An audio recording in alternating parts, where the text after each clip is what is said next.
જય શ્રી કૃષ્ણ મિત્રો, સ્વાગત છે તમારું મારી ચેનલમાં।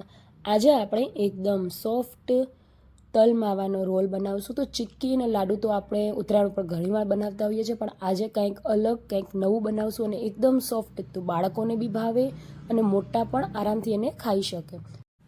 અને બનાવવી ખૂબ જ સહેલી છે। તમે પહેલી વાર બનાવતા હશો ને તો પણ ખૂબ જ સરસ બનશે અને એકદમ જલ્દી બનીને રેડી થઈ જાય છે। તો તલ માવાના રોલ બનાવવા માટે આપણે સૌથી પહેલાં એક પેનમાં 2 વાટકી તલ લઈ લઈશું। સફેદ તલ આપણે લીધા છે। હવે તલને આપણે એકદમ લો ફ્લેમ ઉપર શેકી લેવાના છે। તલને શેકાતા 2 થી 3 મિનિટ જેવું જ લાગશે અને આપણે તલ ઉડવા માંડે ને એટલે આપણે ગેસની ફ્લેમ બંધ કરી દઈશું। આપણે બહુ વધારે એને કલર ચેન્જ થાય ત્યાં સુધી નથી શેકવાના। તમે જોઈ શકો છો અડી શકાય એટલા આવી રીતે જ આપણે એને શેકી લેવાના છે। હવે આ તલને આપણે એક ડીશમાં કાઢી લઈશું અને એને એકદમ ઠંડા કરી લઈશું। ઠંડા થઈ જશે પછી આપણે એને મિક્સીમાં પીસી લેવાના છે। આ આપણે જે તલ માવાનો રોલ બનાવીએ છીએ એ બનાવવા માટે આપણે કોઈ ચાસણીની ઝંઝટ નથી કે પછી ગોળની કાંઈ પાઈ કરવાની પણ જરૂર નથી। બહુ જ ઇઝી છે, ફટાફટ બનીને રેડી થઈ જાય છે। તો અહીંયા મેં મોરો માવો લીધો છે, 150 ગ્રામ જેટલો મોરો માવો લીધો છે, જેને આપણે આવી રીતે ખમણી લેશું। તો તમારે તમારા હિસાબે માપનું ઘટવટ તમે કરી શકો છો। તમે માવો વધારે એડ કરશો તો વધારે એવો સરસ ટેસ્ટ આવશે ચીક્કીમાં। હવે અહીંયા આપણે ગોળ લેવાનું છે। ગોળને આપણે સમારી લેશું, એટલે કે આવી રીતે નાના નાના પીસ કરી લેશું। તો ગોળનો માપ હું તમને કહી દઉં, આપણે 2 વાટકી તલ લીધા હતા, તો આપણે એ સેમ વાટકીના માપની 1 વાટકી જેટલું ગોળ લેવાનું છે। હવે અહીંયા ગોળી સરસ સમારાઈ ગયું છે અને તલે આપણે એકદમ ઠંડા થઈ ગયા છે। તો તલને આપણે મિક્સીમાં પીસી લેશું। તો એકદમ આપણે બહુ વધારે નથી પીસવાનું, ખાલી પ્લસ મોડ ઉપર ઓન ઓફ કરશું એટલે સરસ એવા પીસાઈ જશે। આ તલમાંથી આપણે અહીંયા અડધી વાટકી જેટલા, તમે જોઈ શકો છો આટલા તલ આપણે કાઢી લેશું। આપણે અહીંયા માવાનો યુઝ કરીએ છીએ એટલે આપણે અહીંયા ઘી પણ યુઝ કરવાની જરૂર નહીં પડે। ઘી વગર સરસ એવા આપણા રોલ બનીને રેડી થઈ જશે। તો તલ પીસાઈ ગયા છે અને તમે જોઈ શકો છો કેવું સરસ એકદમ તલનો છૂટો છૂટો પાવડર બનીને રેડી થઈ ગયું છે। હવે આપણે સેમ પેન લઈ લઈશું, એમાં આપણે જે માવાને ખમણીને રાખ્યું હતું એ માવો એડ કરી લઈશું। 2 મિનિટ સુધી આપણે સરસ એને એકદમ લો ફ્લેમ ઉપર મિક્સ કરતા રહીશું, એટલે તમે જોઈ શકો છો કે માવો એકદમ સરસ ઓગળી ગયું છે અને એમાંથી ઘી પણ છૂટું પડવા માંડશે। એટલે આપણે આ મીઠાઈમાં ઘી નાખવાની પણ જરૂર નહીં પડે। માવો એકદમ સોફ્ટ થઈ જાય એટલે આપણે ગોળ એમાં એડ કરી લેશું અને બંનેને મિક્સ કરી લેવાનું છે। અહીંયા આપણે કોઈ પાઈ નથી કરવાની, બસ ગોળ આપણો એકદમ સોફ્ટ થઈ જાય અને માવા સાથે ભળી જાય એટલે ગેસની ફ્લેમ આપણે ઓફ કરી લેવાની છે।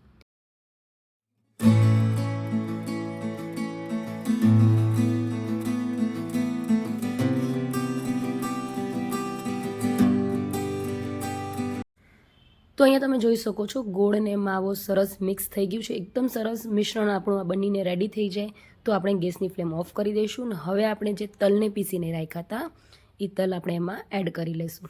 તલ એડ કર્યા પછી આપણે જે છૂટા તલ રાખ્યા હતા એટલે તલનો પાવડર આપણે એડ કરવાનો છે, મિક્સીમાં જે આપણે પીસું હતું એ। હવે આપણે જે છૂટા તલ રાખ્યા હતા એમાંથી થોડાક તલ આપણે એમાં એડ કરશું અને એને સરસ મિક્સ કરી લઈશું। બધું મિશ્રણ એકદમ સાથે આવી જાય, પેન છોડી દઈએ એટલે આપણે એને હલાવવાનું બંધ કરી દઈશું અને 2 થી 3 મિનિટ સુધી આપણે એને ઠંડુ કરવા મૂકશું।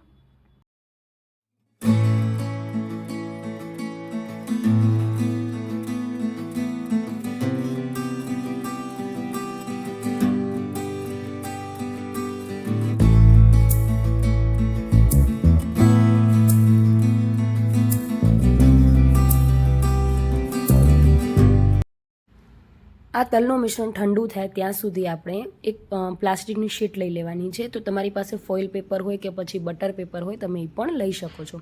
સાથે અહીંયા મેં કાજુ, બદામ અને પિસ્તા લીધા છે। કાજુ બદામને મેં ઝીણા સમારી લીધા છે, પિસ્તાની કતરણ છે અને સાથે આપણે જે તલને કાઢીને રાખ્યા હતા અલગથી એ લીધા છે। તો અહીંયા જો તમારે ઉપરથી કાજુ બદામ ન એડ કરવા હોય તો તમે તલ સાથે મિક્સરમાં પીસીને પણ પાવડર પણ એડ કરી શકો છો। તો હવે આ એકદમ તમે જોઈ શકો છો ઠંડુ થઈ ગયું છે, આપણે અડી શકીએ છીએ એટલું ઠંડુ છે। હવે પ્લાસ્ટિક ઉપર આને રાખીને આપણે વેલણની મદદથી એકદમ પતલી શીટ વણી લેવાની છે અને એને વણતા જરાય મહેનત નહીં લાગે, એકદમ ફટાફટ વણાઈ જાય છે। એક સરખી આપણે આખામાં ચોરસ તમે જોઈ શકો છો આવી રીતે આપણે બનાવી લેવાની છે। બધી સાઈડથી એક સરખી આપણે આને રોલ વણશું।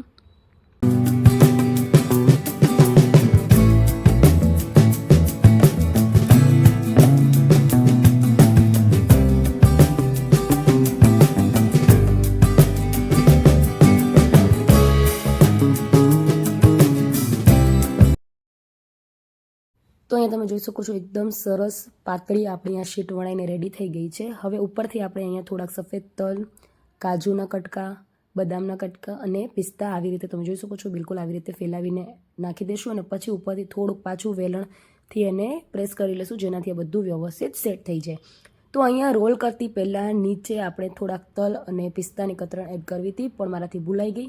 તો આપણે ફરીથી તમે જોઈ શકો છો એકદમ ફેરવીને હું તમને બતાવીશ કે આવી રીતે હું ફરીથી એડ કરું છું. મારાથી ભૂલાઈ ગઈ હતી એટલે હું આવી રીતે કરું છું. તમે પહેલાં પણ કરી શકો છો.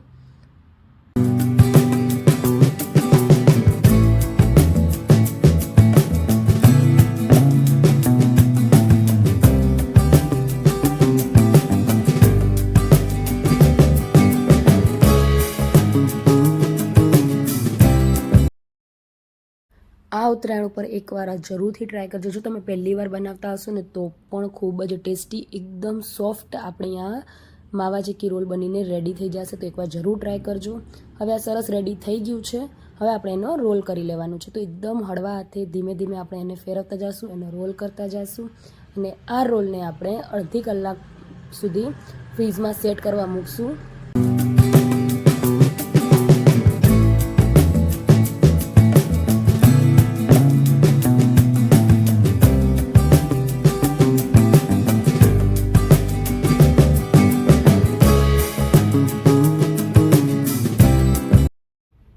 રોલને આપણે અડધી કલાક સુધી ફ્રીઝમાં સેટ કરવા મૂકશું એટલે એકદમ વ્યવસ્થિત સેટ થઈ જશે અને સરસ એવા આપણા રોલ કટ થશે.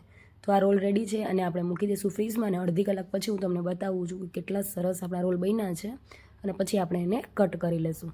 તો આવી જ નવી નવી રેસીપી જોવા માટે મારી ચેનલને સબસ્ક્રાઈબ કરી લેજો અને બાજુમાં આવેલી બેલ આઇકનને પ્રેસ કરી લેજો, જેનાથી તમને નવી નવી રેસીપી અને એકદમ ઇઝી ઘરમાં રહેલી વસ્તુમાંથી જ બનીને તૈયાર થઈ જાય એવી રેસીપી મળતી રહેશે. તો ચાલો હવે કટ કરી લઈએ.